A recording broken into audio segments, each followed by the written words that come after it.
E aí, tudo de boa? Como é que você tá? E hoje eu gostaria de falar de um filme que foi muito mal interpretado por todos aqueles que queriam produzir ele.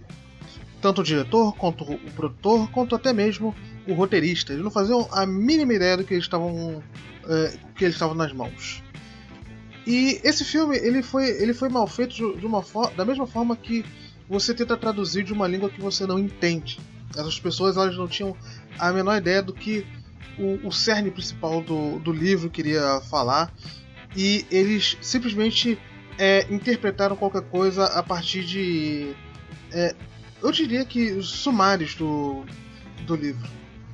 E o filme que eu tô falando, que no final se tornou uma obra-prima, é o filme Starship Troopers, Tropas Estelares, que ele foi dirigido por Paul Verhoeven, e a obra original dele é um livro do Robert A. Heinlein, né? Ele que foi um dos maiores escritores de ficção científica do século XX. E a sinopse do livro, que também é a do filme, é simplesmente num futuro distante, a humanidade ela se uniu e começou a explorar as estrelas. E nisso ela acaba entrando em guerra com uma raça super avançada de insetos, em que se torna uma guerra de atrito entre a humanidade e esses insetos, né? E a gente segue a história do soldado rico, né? Ele não é rico de dinheiro, mas rico nome, né? Porque ele é argentino, né? Ele é um dos hermanos. E conta a história dele e como é a batalha entre a humanidade e esses insetos. O livro ele é excelente, né? Ele basicamente faz um outline bem claro do que a política pode ser moldada dependendo de quem está no comando. Como colocar poder na mão de pessoas que podem ter a teoria correta, mas não ter a ideia de como a prática pode acontecer, pode ser desastroso para a humanidade. Ele faz um voto de não confiança aos cientistas que é extremamente convincente, que me convenceu até, né? Porque nós temos que os cientistas, eles é uma profissão mais acima do que pessoas normais, né? Porque eles teoricamente têm conhecimento que os réis mortais como nós não temos. Só que o problema de tudo isso é que isso é uma visão míope, né? Eles são pessoas comuns que podem ser influenciadas do mesmo jeito. E que eles, por terem essa estirpe, essa distinção, eles acabam ficando míopes para o que é uma teoria e o que é a realidade de verdade. A gente viu isso bastante na época do Covid, em que os cientistas falavam qualquer coisa e mesmo que a prova estivesse na realidade, que no final tudo acabou sendo uma grande balela, o mundo científico ele penou para se retratar. E se retratou de forma custosa, quase que tentando passar pano para isso, entende? E isso é muito interessante, porque tudo isso foi relatado pelo Heinlein praticamente na virada do século. Era lá para 1950, 60, porque ele veio de uma era, porque ele era um veterano da Segunda Guerra Mundial. Então ele veio de uma era em que os veteranos e as pessoas que ficaram e que não foram para a guerra teve um quebra-cabeças entre eles que realmente foi bem interessante. Isso foi acontecer de novo na Guerra do Vietnã, anos depois. E que isso deu uma perspectiva muito clara para ele, que os cientistas e intelectuais em geral, eles não podem ser confiados ao ponto de deixar decisões nas mãos deles. Isso cria oráculos modernos que não fazem sentido para a realidade. E há toda uma discussão sobre isso no livro.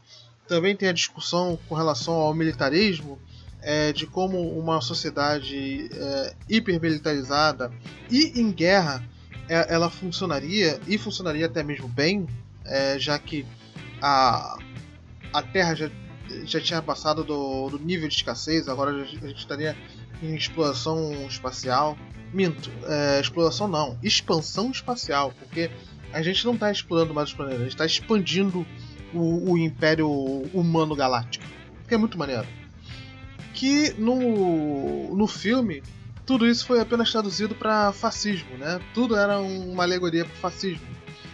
E o que é uma completa imbecilidade, tudo porque o Paul Verhoeven, ele era liberal do estilo americano, em que ele não tinha uma ideia de realidade correta, né? Principalmente pro que estava acontecendo em volta dele. Se você viu o Robocop, o filme dele, o filme todo ele é basicamente um por um do Dark Knight, do Frank Miller. Ele, toda vez que ele colocou um input dele, ficava meio esquisito, como os Freedom Fighters do Total Recall. Você vê que o cara ele era muito talentoso na parte de direção, mas ele tinha umas ideias esquisitas. Você vê Showgirls, uma loucura esse filme. E esse filme e o livro também criaram todo um gênero de monstros que é a Hive Mind insectoide, né? Que criou os Zergs do StarCraft, criou os Xenomorphs do Aliens e até mesmo criou os Tiranídeos do Warhammer 40k, né? E cara, eu tenho uma urgência que você tente dar uma olhada no livro, porque o livro ele é muito bom. Ele, eu não sei se eu estou conseguindo te vender bem esse livro, porque você tem que ler para entender o quão bom ele é, porque ele explora muitos conceitos filosóficos que uma boa ficção científica deve ter. Porque toda ficção científica, a ciência, ela é só um backdrop. O que ela realmente quer falar é geralmente o que vai fazer o livro ser bom ou ruim. Tipo, o problema dos três corpos, ou o Eu, Robô, do Isaac Asimov. Que a ciência era só a mecânica de como a história rolava, entende? É só uma ferramenta para a história. E aí que vem a má tradução entre o livro e o filme. Porque no filme eles simplesmente fizeram toda a progressão, toda a alma do livro, eles simplesmente traduziram para uma alegoria pífia ao fascismo e fizeram simplesmente um filme de guerra espacial. Que não é ruim, né? O filme ele é muito bom até. Só que realmente o livro ele tá num nível tão superior que simplesmente faz com que o filme seja uma brincadeira de mau gosto, né? E eu vou ficar por aqui. Muito obrigado por ter assistido. Valeu. Se puder, dá um like, se inscreve e valeu. Falou. Até mais. Tchau.